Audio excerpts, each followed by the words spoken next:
மத்தேயு 24ஆம் அதிகாரம்.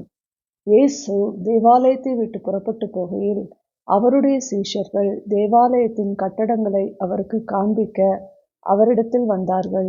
இயேசு அவர்களை நோக்கி, இவைகளையெல்லாம் பார்க்கிறீர்களே, இவ்விடத்தில் ஒரு கல்லின் மேல் ஒரு கல்லிராதபடிக்கு எல்லாம் இடிக்கப்பட்டு போகும் என்று மெய்யாகவே உங்களுக்கு சொல்லுகிறேன் என்றார்.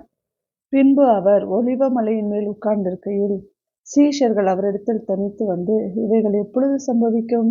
உம்முடைய வருகைக்கும் உலகத்தின் முடிவுக்கும் அடையாளம் என்ன?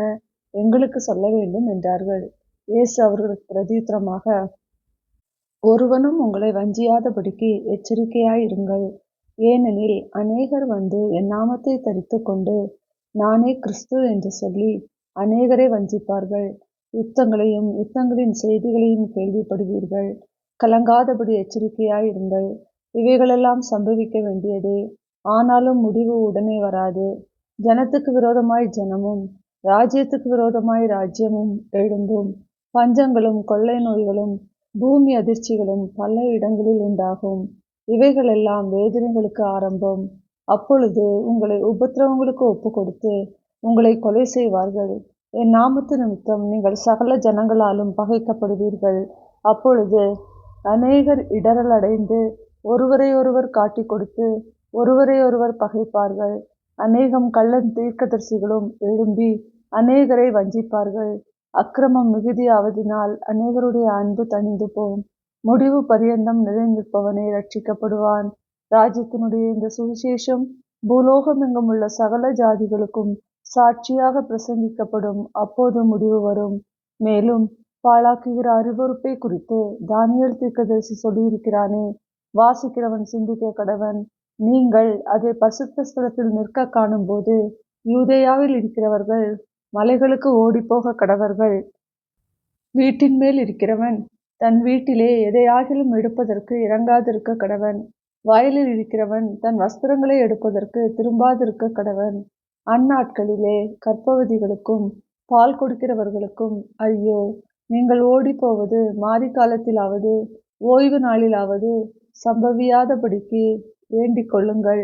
ஏனெனில் உலகம் உண்டானது முதல் இதுவரைக்கும் சம்பவித்திராததும் இனிமேலும் சம்பவியாததுமான மிகுந்த உபத்திரவம் அப்பொழுது உண்டாயிருக்கும். அந்நாட்கள் குறைக்கப்படாதிருந்தால் ஒருவனாகிலும் தப்பி போவதில்லை. தெரிந்து கொள்ளப்பட்டவர்களின் நிமித்தமோ அந்த நாட்கள் குறைக்கப்படும். அப்பொழுது இதோ கிறிஸ்து இங்கே இருக்கிறார், அதோ அங்கே இருக்கிறார் என்று எவனாகிலும் சொன்னால் நம்பாதேயுங்கள்.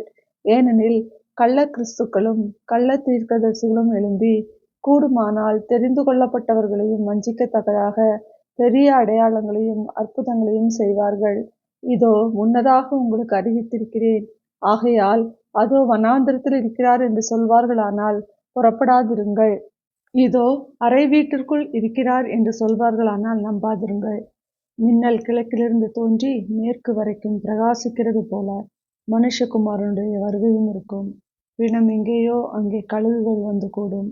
அந்நாட்களின் உபத்திரவம் முடிந்தவுடனே சூரியன் அந்தகாரப்படும், சந்திரன் ஒளியை கொடாதிருக்கும், நட்சத்திரங்கள் வானத்திலிருந்து விழும், வானத்தின் சத்துவங்கள் அசைக்கப்படும். அப்பொழுது மனுஷகுமாரனுடைய அடையாளம் வானத்தில் காணப்படும். அப்பொழுது மனுஷகுமாரன் வல்லமையோடும் மிகுந்த மகிமையோடும் வானத்தின் மேகங்கள் மேல் வருகிறதை பூமியில் உள்ள சகல கோத்திரத்தாரும் கண்டு புலம்புவார்கள். வலுவாய் துணிக்கும் எக்கால சத்தத்தோடே அவர் தமது தூதர்களை அனுப்புவார். அவர்கள் அவரால் தெரிந்து கொள்ளப்பட்டவர்களை வானத்தின் ஒருமுனை முதற்கொண்டு மறுமுனை மட்டும் 4 திசைகளிலும் இருந்து கூட்டி சேர்ப்பார்கள். அத்திமரத்தினால் ஒரு உவமையை கற்றுக்கொள்ளுங்கள். அதிலே இளங்கிளை தோன்றி துளிர்விடும்போது வசந்த காலம் சமீபமாயிற்று என்று அறிவீர்கள். அப்படியே இவைகளையெல்லாம் நீங்கள் காணும்போது அவர் சமீபமாய் வாசலருகே வந்திருக்கிறார் என்று அறியுங்கள். இவைகளெல்லாம் சம்பவிக்கும் முன்னே இந்த சந்ததி ஒளிந்து போகாதென்று மெய்யாகவே உங்களுக்கு சொல்லுகிறேன். வானமும் பூமியும் ஒளிந்து போம், என் வார்த்தைகளோ ஒளிந்து போவதில்லை. அந்த நாளையும் அந்த நாளிகையையும் என் பிதா ஒருவர் தவிர மற்றொருவனும் அறியான். பரலோகத்தில் உள்ள தூதர்களும் அறியார்கள். நோவாவின் காலத்தில் எப்படி நடந்ததோ அப்படியே மனுஷகுமாரன் வரும் காலத்திலும் நடக்கும். எப்படியெனில் ஜல பிரளயத்துக்கு முன்னான காலத்திலே நோவா பேழைக்குள் பிரவேசிக்கும் நாள் வரைக்கும் ஜனங்கள் புசித்தும் குடித்தும் பெண் கொண்டும் பெண் கொடுத்தும் ஜலப்பிரளயம் வந்து அனைவரையும் வாரிக்கொண்டு போகும் மட்டும் உணராதிருந்தார்கள். அப்படியே மனுஷகுமாரன் வரும் காலத்திலும் நடக்கும். அப்பொழுது 2 பேர் வயலில் இருப்பார்கள். ஒருவன் ஏற்றுக்கொள்ளப்படுவான், ஒருவன் கைவிடப்படுவான். 2 ஸ்திரீகள் ஏந்திரம் அரைத்துக் கொண்டிருப்பார்கள். ஒருத்தி ஏற்றுக்கொள்ளப்படுவாள், ஒருத்தி கைவிடப்படுவாள்.